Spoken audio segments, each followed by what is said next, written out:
Channel width and transmit power is all about how we can get to our clients that are connecting to our wireless access points in the most efficient way possible. So if I click on inventory and just expand one of my access points, I'm going to go to where it says radios. And under radios, we have some options that you may not see if you don't check this little box that says use specific configurations for this radio.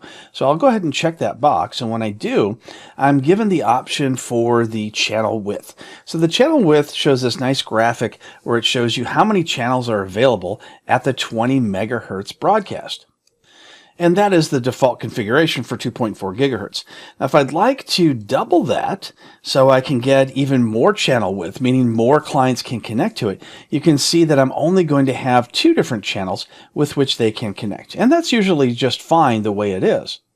But if you have a lot of other wireless access points in the area that are parts of different organizations and they cross over into your channel width, then that may be a problem because you have less channels available. So in that case, you may want to go with the 20 megahertz, which gives you the 3 channels.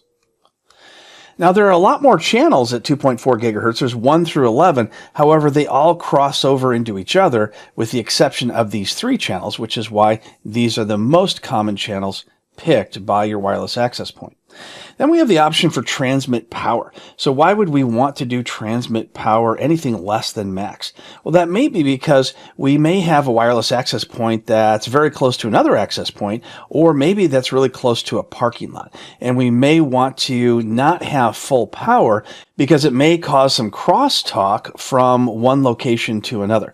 So if it's really close to another wireless access point, then you may have crosstalk with that access point, and they may become less efficient because of that. If it's very close to a parking lot, then by lowering the amount of transmit power, what it does is it acts almost like a wireless dampener. A Wi-Fi dampener is going to keep signals from going out further than you want them to. So that way people in the parking lot can't sit there and try to hack into your network. Let's take a look at the same options, but with the 5 gigahertz radio. Now, with 5 gigahertz, you have a lot more channels. As you can see, this one's showing up to 149 channels than you do with the 2.4 gigahertz. And that's because this is a newer technology, and they thought about more channels and less crosstalk when they invented it. So by default, we can see the channel width is going from 20 to 80 megahertz and giving all these different channel selections as well as transmit power. But let's see what it's like if we just do the 2040 megahertz. Take a look at all the different channels that you can use. And once again, the difference is going to be between whether or not you have a lot of other wireless access points that belong to different organizations that may be close by.